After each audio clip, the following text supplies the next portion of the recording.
Hi friends, welcome to Chennai Food. வீட்ல இட்லி மீதம் ஆயிடுச்சுனா அதை எடுத்து வேஸ்டா வெளியே கொட்டாம அதை வச்சு ரொம்பவே முறுமுறுப்பான ஒரு ஸ்நாக்ஸ் எப்படி செய்யறதுன்னு பார்க்க போறோம். வாங்க பார்க்கலாம்.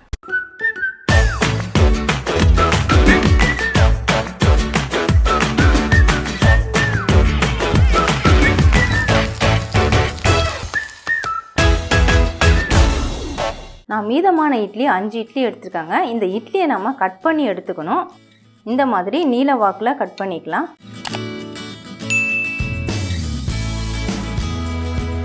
இந்த மாதிரி கட் பண்ணி எடுத்துக்கோங்க. ரொம்ப மெலிசாவும் இருக்க கூடாது, ரொம்ப தடிமனாவும் இருக்க கூடாது. இதே மாதிரி நான் எல்லா இட்லியும் கட் பண்ணி எடுத்துக்கிறேன். நான் எடுத்த 5 இட்லியுமே கட் பண்ணி எடுத்துட்டேங்க. இதே மாதிரி கட் பண்ணி எடுத்துக்கோங்க. இது அப்படியே ஓரமா இருக்கட்டும். ஒரு மிக்சிங் பவுல் எடுத்துக்கோங்க. 1/2 ஸ்பூன் கரம் மசாலா சேர்த்துக்கிறேன். காரத்துக்காக 1/2 ஸ்பூன் மிளகாய் தூள், தனி மிளகாய் தூள் தான் சேர்க்குறேன். 1/4 ஸ்பூன் சீரகப்பொடி, 1/4 ஸ்பூன் மிளகுத்தூள், 1/4 ஸ்பூன் மஞ்சள் தூள்.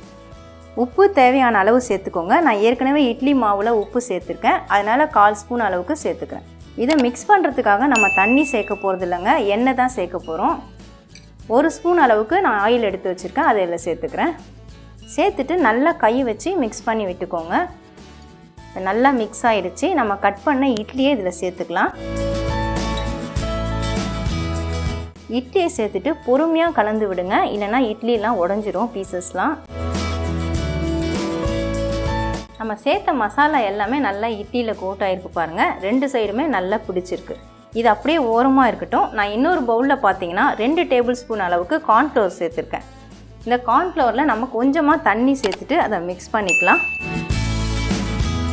ரொம்ப திக்காகவும் இருக்கக்கூடாது, ரொம்ப தண்ணியாகவும் இருக்கக்கூடாது. திட்டமாக மிக்ஸ் பண்ணிக்கோங்க. நான் இன்னும் கொஞ்சம் தண்ணி சேர்த்துக்கிறேன். கட்டிகள்லாம் இல்லாமல் நல்லா கலந்து விட்டுக்கோங்க. பாருங்கள், கட்டிலாம் எதுவுமே இல்லை, நல்லா மிக்ஸ் ஆகிடுச்சு. இப்போ இதுவும் அப்படியே இருக்கட்டும். நாம் ரெடி பண்ண இந்த இட்லி, மசாலா போட்டு ரெடி பண்ண இந்த இட்லியும் அப்படியே இருக்கட்டும். அடுத்ததாக இதில் நாம் பெரட்டி எடுக்கிறதுக்காக நான் பிரெட் க்ரம்ஸ் எடுத்திருக்கேன். இப்போ நாம் என்ன செய்ய போகிறோம் அப்படின்னு பார்த்தீங்கன்னா, இந்த இட்லியை இந்த கார்ன்ஃப்ளவரில் போட்டு டிப் பண்ணிவிட்டு அதுக்கப்புறமா பிரெட் க்ரம்ஸில் பரட்டி எடுக்க போகிறோம். இந்த மாதிரி பிரெட் க்ரம்ஸு எப்படி ரெடி பண்ணுறது நான் ஏற்கனவே வீடியோ கொடுத்துருக்கேங்க. நீங்கள் வீடியோ பார்க்கலன்னா டிஸ்கிரிப்ஷனில் லிங்க் கொடுக்குறேன், லிங்க்கை கிளிக் பண்ணி பாருங்கள். இல்லை மேலே ஐ பட்டனை ப்ரெஸ் பண்ணியும் நீங்கள் வீடியோ ஓப்பன் பண்ணி பார்க்கலாம். இந்த மாதிரி நல்லா பிரெட் க்ரம்ஸு கோட் ஆகணும், அந்த மாதிரி பரட்டிக்கோங்க. பாருங்கள், இந்த மாதிரி பரட்டினதுக்கப்புறமா இப்படி தான் இருக்கும். எண்ணெய் இப்போ நல்லா சூடாயிடுச்சுங்க. நல்லா சூடான உடனே மீடியம் ஃப்ளேமில் வச்சுருங்க. நம்ம ரெடி பண்ண இந்த பீசஸை எண்ணெயில் சேர்த்துக்கலாம்.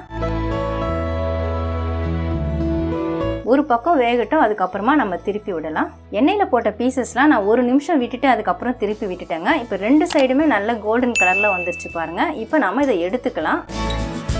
நல்லா எண்ணெய் வடிய விட்டுட்டு எடுங்க.